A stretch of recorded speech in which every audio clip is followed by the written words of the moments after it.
તો એમને કહે છે કે ભાઈ આ દર વખતે નિર્દોષ શા માટે છૂટી જાય છે? અમે જાણીએ છીએ કે એણે ચોરી કરી છે, એણે ખૂન કર્યું છે. તો કે ધૈર્ય રાખો, આ બધાની સજા એને મળશે. કોઈને વહેલી મળે પણ કોઈને મોડી મળે, પણ સજા મળે ને મળે નહીં. વર્ષો બાદ ફરી ન્યાયાધીશની પાસે કેસ આવ્યો છે અને આ વખતે ધરાવતો એક પ્રતિષ્ઠિત વ્યક્તિ બની ગયો હોય છે, એની પાસે પૈસા અને સત્તા હોવાને કારણે, પરંતુ એના માથે ખૂનનો આરોપ આવે છે કે આવતીકાલે એનો સાચો નિર્ણય જણાવવામાં આવશે. હવે ન્યાયાધીશ જ્યારે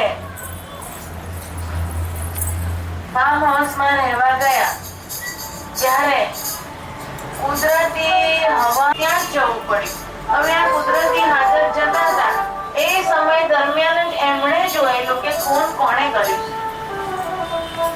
ત્યારે પેલા પ્રતિષ્ઠિત વ્યક્તિ, એનું નામ આપણે સૌભાગચંદ રાખીએ, આ સૌભાગચંદને ફાંસીની સજા કરવામાં આવે.